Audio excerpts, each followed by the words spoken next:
Nazareth. I recall years ago how during a Lectio Divina, one of the novices or juniors had said it was the first Trappe. Blessed Anne Catherine Emmerich saw that Jesus, Mary and Joseph did not need to talk very much. They understood each other. She noticed that there were gentle smiles, but she never actually heard them in raucous laughter mode. There was a serenity in the Holy Family, communion.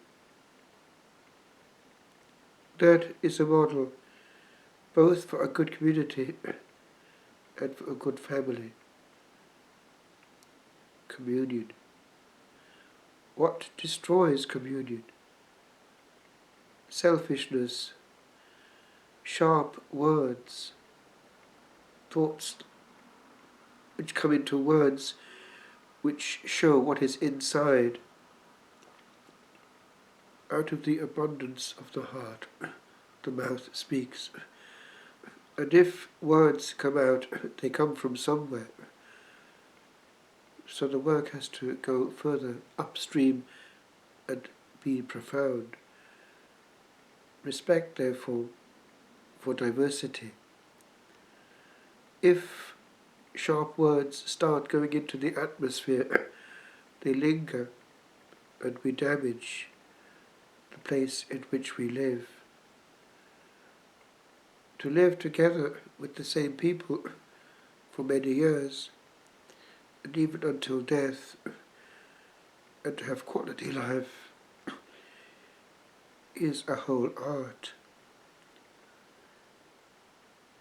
And joy has to be given to others, not sought for ourselves. The more we hunt after joy, the more it turns out to be a wild goose chase.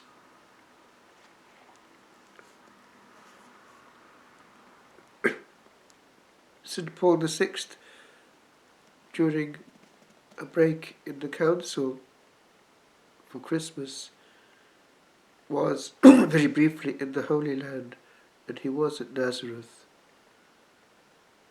And he had this to say: "How gladly would I become a child again, and go to school once more, in this humble and sublime school of Nazareth. Close to Mary, I wish I could make a fresh start at learning the true science of life and the higher wisdom of divine truths. But I am only a passing pilgrim." So he desires just to take one thought with him. He hasn't time to go into the depths that he would wish to explore. So he explores one avenue in particular and leaves it with us for all time.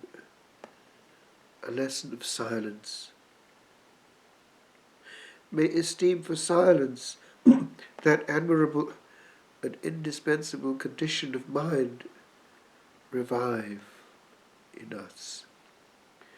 Besieged as we are by so many uplifted voices, the general noise and uproar in our seething and ever sensitized modern life.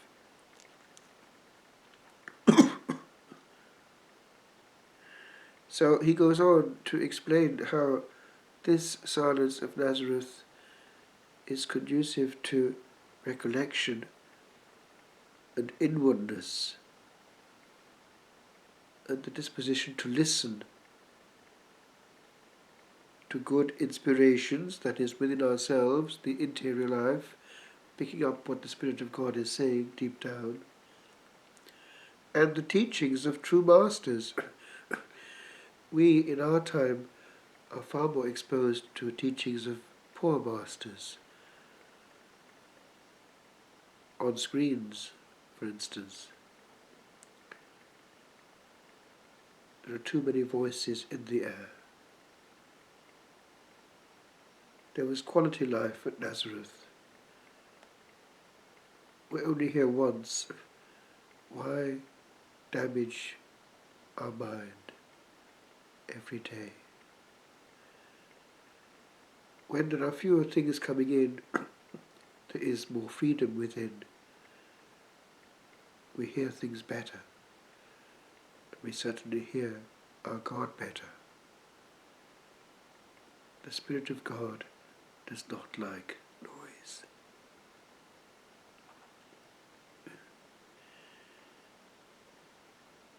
He goes on to indicate how it is also a lesson on family life, communion of love.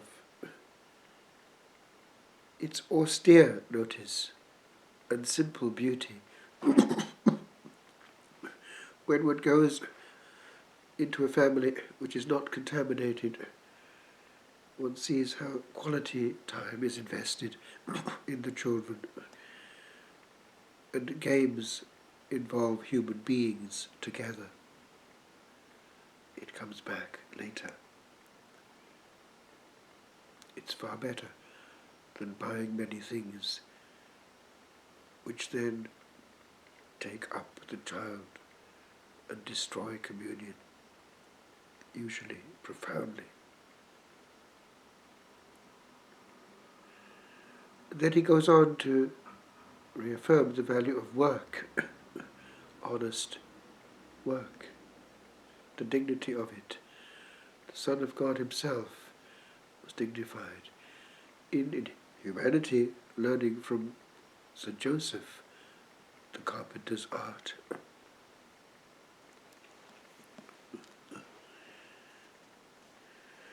And here at Nazareth, to conclude, I want to greet all the workers of the world, holding up to them their great pattern, their brother, who is God.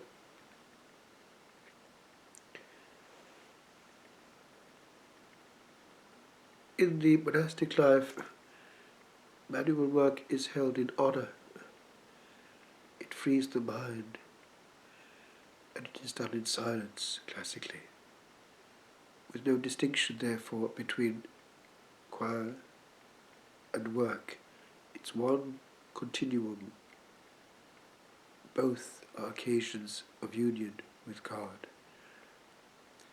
Bring into it much conversation, much noise, it is destroyed. We don't have to have music while we're working. We don't have to say everything that passes through our mind. I'm sure that a moment in the Holy Family today would do us good. We would return to our own work, more serene, less aware of only deadlines, and seeing what quality life is. St. John Paul II wanted each family to be a small domestic church. Prayer in the family. The meals can be prayed over. Prayer can dot the moments of the day spontaneously, especially with little ones, breathing in God naturally. And we know that heaven honors greatly the family that enthrones our Blessed Lady as Queen and has the rosary every night. If it is said, it could be celebrated. It can be made living, vibrant, edifying, bringing in the needs of the family specifically, and friends. If only we knew what we miss by preferring to be au courant with every bit of news and gossip even holy, by having things alight, drawing our attention even while eating. How many families cannot have communion even at the sacred meal because a box is enthroned and in it Satan?